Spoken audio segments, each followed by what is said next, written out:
Capítulo 8. Os planos de correspondência. Abre aspas. O que está em cima é o que está embaixo, e o que está embaixo é o que está em cima. Fecha aspas.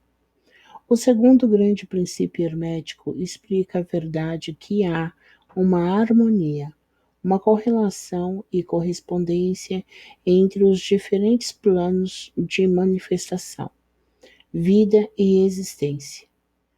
Essa afirmação é uma verdade porque tudo o que está incluído no universo emana da mesma fonte e as mesmas leis, princípios e característicos se aplica a cada unidade ou combinação de unidades de atividade, assim como cada uma manifesta seus fenômenos no seu próprio plano. Para um fim de conveniência do pensamento e do estudo, a filosofia hermética considera que o universo pode ser dividido em três grandes classes de fenômenos, conhecida como os três grandes planos denominados: 1. O grande plano físico. 2. O grande plano mental. 3. O grande plano espiritual. Essas divisões são mais ou menos artificiais e arbitrárias, porque a verdade é que as três divisões não são senão graus ascendentes da grande escada da vida, o ponto mais baixo da qual é a matéria não diferenciada e o ponto mais elevado, o espírito. E, aliás, os diversos planos penetram uns nos outros. Assim esta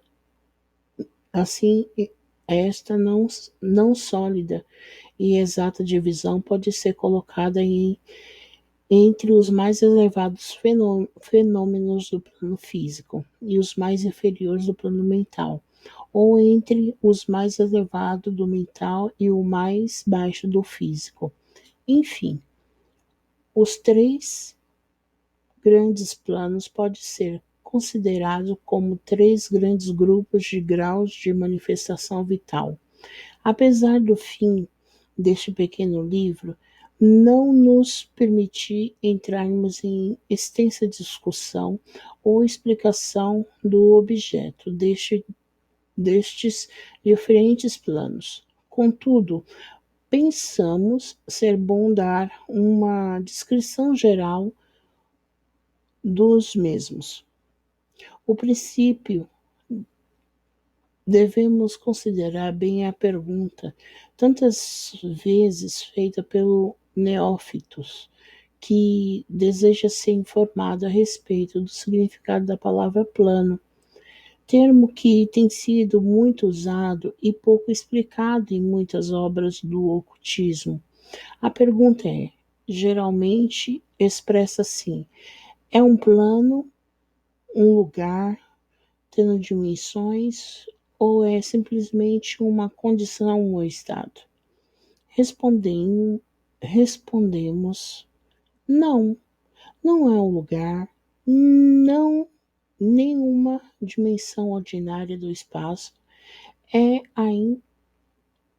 ainda mais que um estado ou condição, e apesar disso, o estado ou a condição é um grau de dimensão em escala sujeita à medida. Um tanto paradoxal, não é verdade? Porém, examinemos a matéria, uma dimensão. Vós o sabeis, é uma medida em linha reta em relação à medida, e etc. As dimensões ordinárias do espaço são comprimento, largura e altura, ou talvez comprimento, largura, altura e espessura, ou circunferência. Há uma outra dimensão das coisas criadas ou medida em linha reta, conhecida pelos ocultistas, como também por cientistas. Apesar destes últimos não a chamarem com o termo dimensão. E esta nova dimensão, que futuramente será a mais investigada como quarta dimensão, é a marca usada na determinação de graus ou planos. Esta quarta dimensão pode ser chamada a dimensão da vibração. Este é um fato bem conhecido para a moderna ciência, como para os hermetistas, que estabeleceram a verdade no seu terceiro princípio hermético, que, abre aspas, tudo se move, tudo vibra, nada está parado, fecha aspas. Desde as manifestações mais elevadas até as mais baixas, todas as coisas vibram. Não somente elas vibram em diferentes coeficientes de movimento, mas também em diversas direções e diferentes maneiras. Os graus de coeficiente da vibração constituem os graus de medição na escala de vibrações, ou, em outras palavras, os graus da quarta dimensão. E estes graus foram o que os ocultistas chamam, abre aspas, planos, fecha aspas. O mais elevado grau de vibração constitui o plano mais elevado e o mais elevada manifestação da vida que ocupa este plano. Assim, apesar de um plano não ser um lugar, nem ainda um estado ou uma condição, ele possui as qualidades de ambos. Desejaríamos dizer mais sobre o assunto da escala das vibrações nas nossas próprias lições, em que consideramos o princípio hermético de vibração. Deveis lembrai-vos agora que os três grandes planos não são as divisões atuais dos fenômenos do universo, mas simplesmente termos arbitrários empregados pelos hermetistas para facilitar o pensamento e o estudo dos vários graus de forma da atividade e da vida universal. O átomo de, o átomo de matéria, a unidade de força, a mente do homem e a existência do arcanjo são graus de uma escala e, fundamentalmente, a mesma coisa.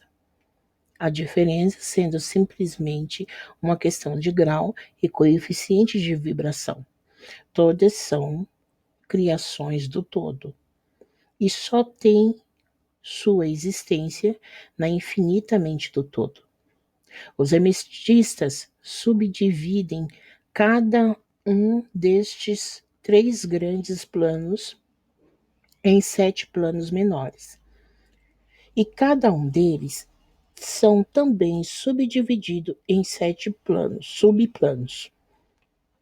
Todas as divisões sendo mais ou menos arbitrária, penetrando uma nas outras e adotadas somente para conveniência do estudo científico e para a ideia.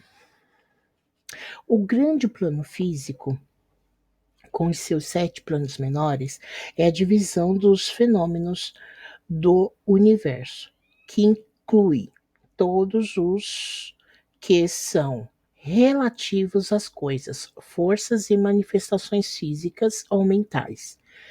Inclui todas as formas do que chamamos matéria e todas as formas do que chamamos energia ou força. Deveis saber, porém, que a filosofia hermética não reconhece a matéria como uma, abre aspas, coisa em si, fecha aspas, ou como tendo uma existência separada, constante na mente do todo. Os ensinamentos são que a matéria é antes uma forma de energia. Ela é a energia no coeficiente inferior de vibrações de uma certa espécie. E de acordo com isto, os hermetistas classificam a matéria como extremidade inferior da energia e dão em 3 dos 7 planos menores do grande plano físico. Estes 7 menores planos físicos são os seguintes: 1. O plano de matéria A. 2. O plano de matéria B. 3. O plano de matéria C. 4. O plano da substância etérica. 5. O plano da energia A. 6. O plano da energia B. 7. O plano da energia C. O plano da energia A compreende as formas da matéria em suas formas de sólido, líquido e gasoso, como geralmente reconhece os livros dos físicos. O plano da matéria B compreende certas formas mais elevadas e mais sutis da matéria, cuja existência a ciência moderna está reconhecendo agora os fenômenos da matéria radiante nas suas fases de rádio e etc., que contém a subdivisão inferior desses planos menores. O plano de matéria C compreende as formas da matéria mais sutil e túnue, cuja existência não é suspeitada pelos cientistas ordinários. O plano da substância etérea compreende o que a ciência chama o éter, uma substância de extrema tenuidade e elasticidade que penetra todo o espaço do universo e age como medidor para a transmissão de ondas de energia, como a luz, o calor, a eletricidade, etc. Essa substância etérea forma um elo de relação entre a matéria, assim chamada, e a energia e participa da natureza de ambas. Os preceitos herméticos, contudo, ensinam que este plano tem 7 subdivisões, como tem todos os planos menores, e que, com efeito existente 7 eteres em vez de um só. Imediatamente acima do plano da substância etérea está o plano de energia A, que compreende as formas ordinárias da energia conhecida pela ciência, sendo respectivamente este 7 subplanos: o calor, a luz, o magnetismo, a eletricidade e a atração, inclui a gravitação e coerção, a afinidade química e etc., de várias outras formas de energia indicada pelas experiências científicas, mas ainda não classificadas. O plano de energia B compreende 7 subplanos de formas elevadas da energia ainda não descoberta pela ciência, mas que têm sido apelidadas abre aspas, as forças mais sutis da natureza, fecha aspas, e que são consideradas em ação nas manifestações de certas formas de fenômenos mentais e pelas quais tais fenômenos são possíveis.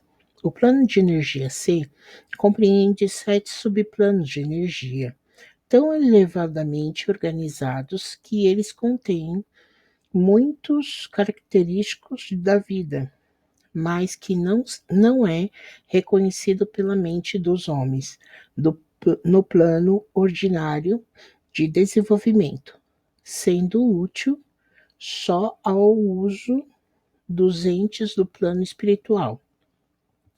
Tal energia nem é sonhada pelo homem ordinário e pode ser considerada quase como a força divina. Os entes que a empregam são como deuses comparados com os mais elevados tipos humanos conhecidos por nós.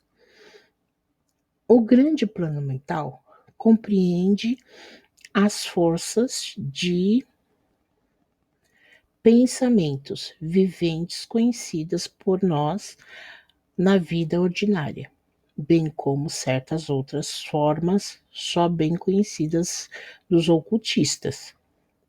A classificação de 7 menores planos mentais é mais ou menos satisfatória e arbitrária, se não for acompanhada por esmeradas explicações que estão fora do fim desta obra particular.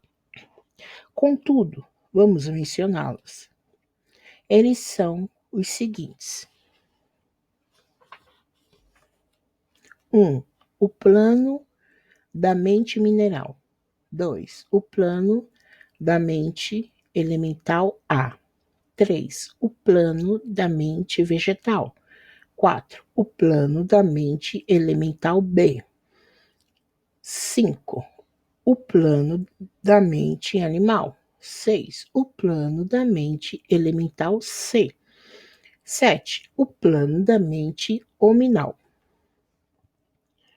O plano da mente mineral compreende os estados ou as condições das unidades, entidades ou grupos e combinações das mesmas que animam as formas conhecidas por nós como minerais, químicos e etc.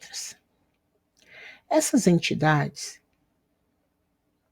não podem ser confundidas com as moléculas, os átomos e os corpúsculos, que são simplesmente os corpos ou as formas materiais dessas entidades.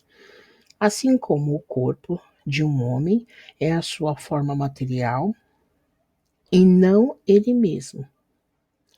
Esta entidade pode ser chamada espírito, em certo sentido, e seres viventes de um grau inferior de desenvolvimento, vida e mente, exatamente um pouco maior que as unidades da energia vivente, que compreende as mais elevadas subdivisões do mais elevado plano físico. A mente média não quer geralmente atribuir a possessão da mente, espírito ou vida ao reino mineral, mas todos os ocultistas reconhecem a existência dela e a ciência moderna move-se rapidamente para o ponto de vista do hermetismo a respeito deste assunto. As moléculas, os átomos e os corpúsculos têm seus amores e ódios, suas semelhanças e dessemelhanças, atrações e repulsões, afinidades e desafinidades e etc. E muitas das mais intérpretas mentes da ciência moderna expressaram a opinião que o desejo e a vontade, as emoções e sentimentos dos átomos simplesmente diferem em grau dos que o homem tem. Não temos espaço para argumentar sobre este assunto. Todos os ocultistas conhecem isto, e outros se referiram às diversas obras científicas mais recentemente, para corroboração exterior. Estas são as 7 subdivisões usuais deste plano. O plano da mente elemental A compreende o estado ou a condição e grau de desenvolvimento mental e vital de uma classe de entidades desconhecidas ao homem médio, mas reconhecidas pelos ocultistas. Elas são invisíveis aos sentidos ordinários do homem, mas não obstante existem e têm a sua parte do drama do universo. O seu grau de inteligência está entre o das entidades minerais e químicas de um lado, e das entidades do reino vegetal do outro.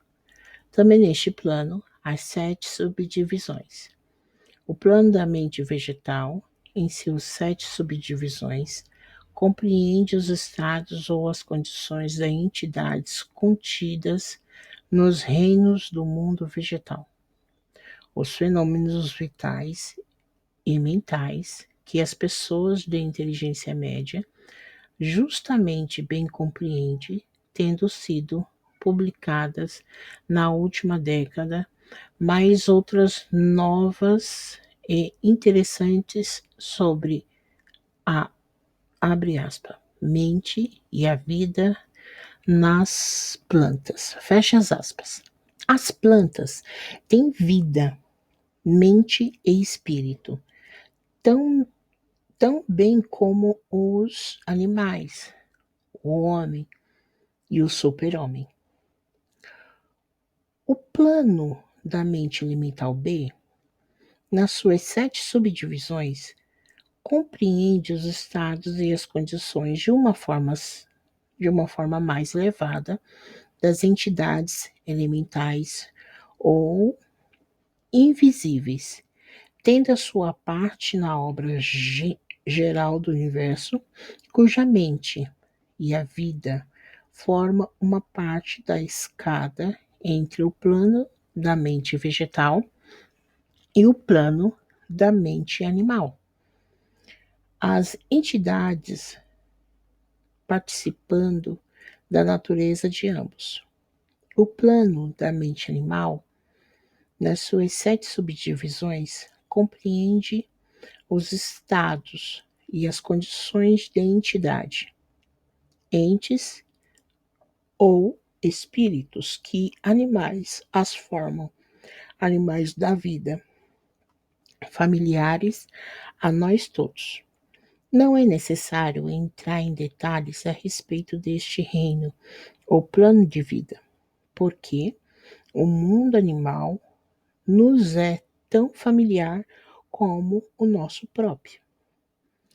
O plano da mente elemental C, nas suas 7 subdivisões, compreende as entidades ou entes invisíveis, como são todas as formas elementais que participam da natureza da vida animal e da humana, em certo grau e certas combinações.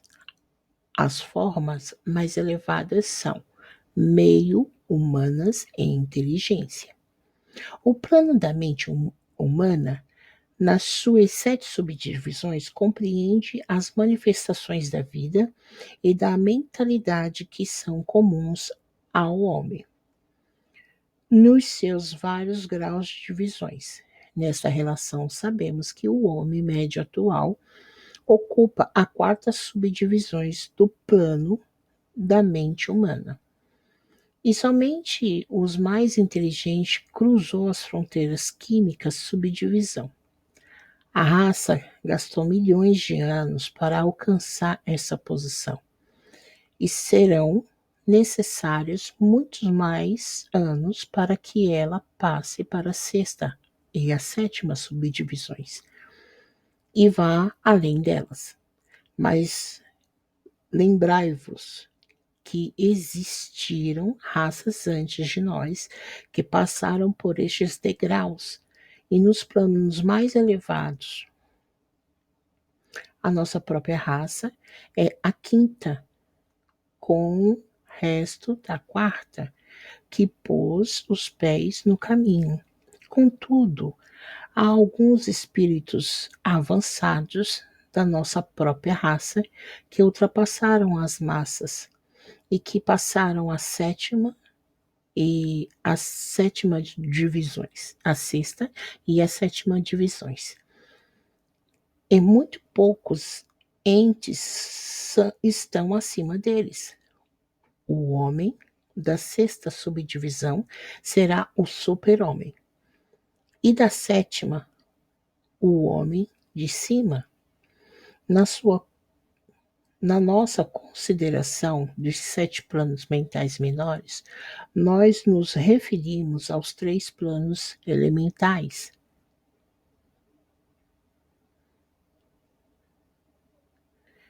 Em sentido geral, não queremos entrar em detalhes sobre este assunto, porque esta obra limita-se a tratar da filosofia dos preceitos em geral. Mas podemos dizer-vos mais com o fim de dar-vos uma pequena ideia mais clara das relações destes planos aos mais familiares deles.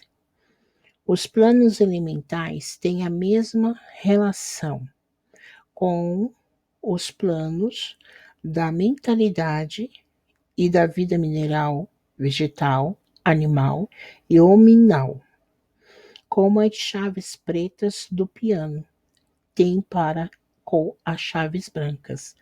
As chaves brancas são suficientes para produzir a música, mas há certas escalas melódias e harmônias em que as chaves pretas têm a sua parte e em que sua presença é necessária. São necessários também como elos de união da condição do espírito. São entidades, estados, entre os outros diversos planos, certas formas de desenvolvimento podendo ser atingida nele. Este último resultado dando ao leitor que pode ler entre as linhas uma nova luz sobre o processo de evolução e uma nova chave da porta secreta dos lábios da vida entre um reino e outro. Os grandes reinos dos elementais são mais reconhecidos por todos os ocultistas, e os escritos esotéricos estão cheios de menção deles. Os leitores de Zanzoni, de Boer-Lytton e as outras obras semelhantes poderão reconhecer as entidades que habitam estes planos de vida. Passando do grande plano mental ao grande plano espiritual, que poderemos dizer? Como poderemos explicar estes estados mais elevados do ente, da vida e da mente? As mentes ainda inábeis para compreender e entender as mais elevadas subdivisões do plano da mente hominal. A tarefa é impossível. Poderemos falar só nos termos mais gerais. Como pode a luz ser descrita a um homem nascido cego? Como explicar o açúcar a um homem que nunca comeu coisa doce? Ou a harmonia a quem nasceu surdo? Tudo o que podemos dizer é que os 7 planos menores do grande plano espiritual, cada plano menor tendo as 7 subdivisões, compreende os entes que possuem a vida e a mente e a forma acima da do homem atual, como a deste último é acima do verme terrestre, do mineral ou ainda de umas certas formas de energia ou matéria. A vida destes entes é tão transcendental para nós que ainda não podemos pensar nos detalhes dos mesmos. As suas mentes são tão transcendentes que para eles nos parecemos pensar um pouquinho. E os nossos processos mentais lhe aparecem simplesmente como um processo material. E a matéria de que as suas formas são compostas são de planos mais elevados na matéria. Contudo, muitos disseram que eles estão presos na pura energia, que se poderá dizer de tais entes. Nos 7 planos menores do grande plano espiritual existem entes que poderemos chamar anjos, arcanjos, semideuses. No plano menor, mais baixo, vivem essas grandes almas que chamamos mestres e adeptos. Acima deles ficam a grande hierarquia das hostes angélicas, inconcebíveis ao homem. E acima dessas ficam os que podem ser chamados sem irreverências, os deuses. Tão elevados na escala da existência estão eles, pois que a sua existência, inteligência e poder são semelhantes aos atributos pelas raças de homens às suas concepções da divindade. Estes entes estão ainda além dos mais elevados voos da imaginação humana. E o épito divino é o único que lhe é aplicável. Muitos destes entes, como também os hostes angélicas, tomam muito interesse nos negócios do universo e têm uma parte importante neles. Estas invisíveis divindades de anjos protetores estendem a sua influência livre e poderosamente no processo da evolução e no processo cósmico. A sua ocasional intervenção e assistência nos negócios humanos criou as muitas lendas, crenças, religiões e tradições da raça passada e presente. Eles muitas vezes impuseram ao mundo os seus conhecimentos e poderes conforme a lei do todo. Mas ainda mesmo os mais elevados destes entes adiantados existem simplesmente como criações da mente do todo e são sujeitos aos processos cósmicos, às leis universais. Eles são ainda mortais. Podemos chamá-los deuses comparado conosco, mas ainda são os irmãos mais velhos da raça, as almas mais avançadas que ultrapassaram os seus irmãos e que reuniram o êxtase da absorção pelo todo, com o fim de ajudar a raça na sua jornada para subir o caminho. Mas eles pertencem ao universo e estão sujeitos às suas condições, são mortais. E o seu plano está abaixo do plano do espírito absoluto. Somente os mais avançados hermetistas são aptos para compreender os mais ocultos preceitos a respeito dos estados de existência e dos poderes manifestados no plano espirituais. Os fenômenos são tão superiores aos planos mentais que uma confusão de ideias resultaria certamente se atentássemos em descrevê-los.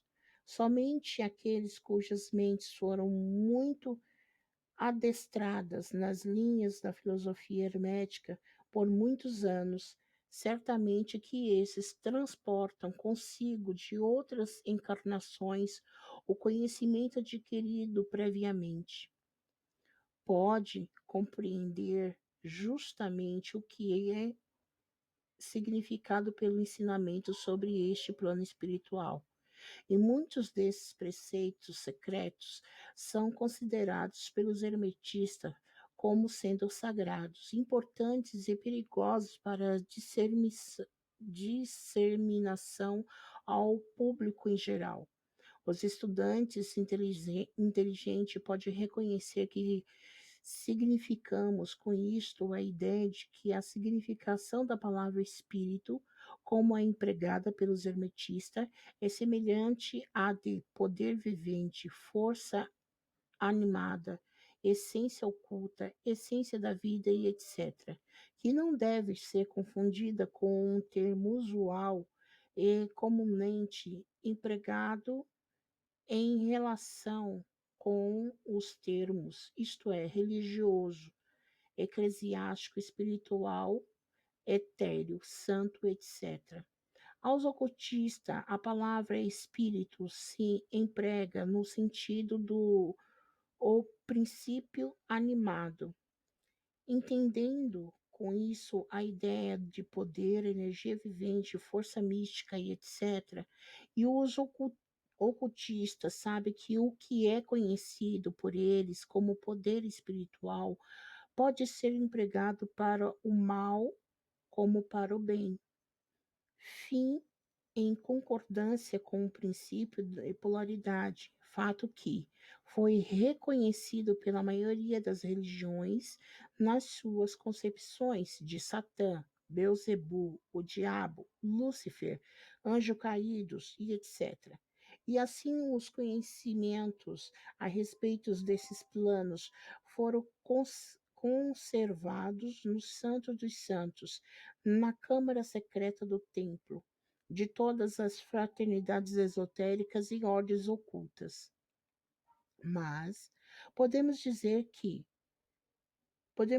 aqui que aquele que atingiu os poderes espirituais superiores e empregou-os mal tem um terrível destino para si na história, e a vibração do pêndulo do ritmo inevitavelmente lançá-lo-á no extremo mais baixo da existência material, de cujo ponto ele tem de fazer a sua caminhada de prisão espiritual pelas muitas voltas do caminho, mas sempre com a tortura de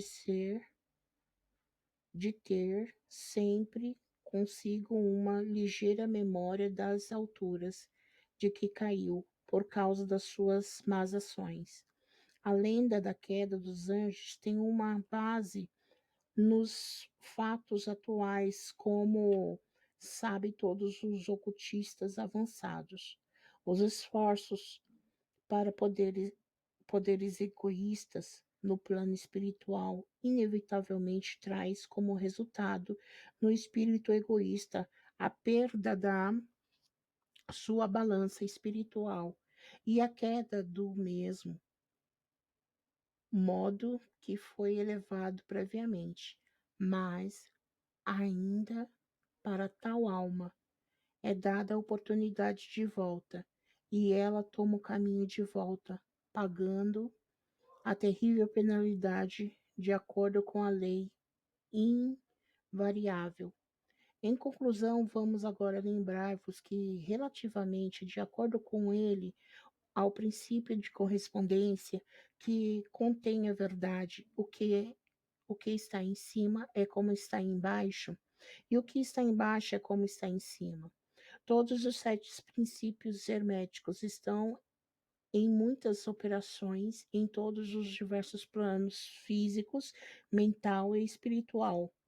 O princípio da substância mental aplica-se a todos os planos, porque tudo nasce na mente do todo.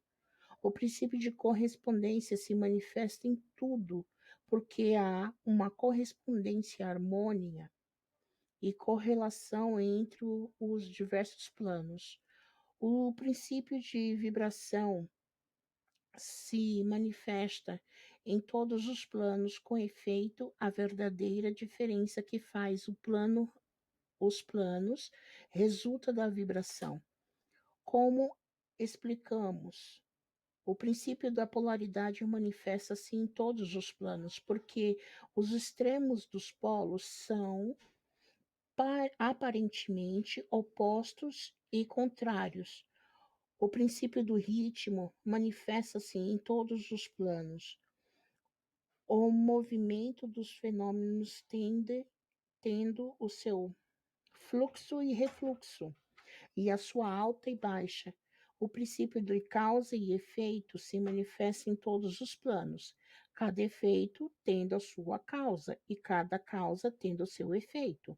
Os princípios de gênero manifesta-se em todos os planos, sendo energia criadora, sempre manifestada e operando ela pela linha dos aspectos masculino e feminino. O que está em cima é como está embaixo, e o que está embaixo é como está em cima. Este axioma hermético de centenares de anos compreende um dos grandes princípios dos fenômenos universais. Como procedemos com as nossas considerações dos princípios permanentes, vamos ter ainda mais claramente a verdade da natureza universal deste grande princípio de correspondência.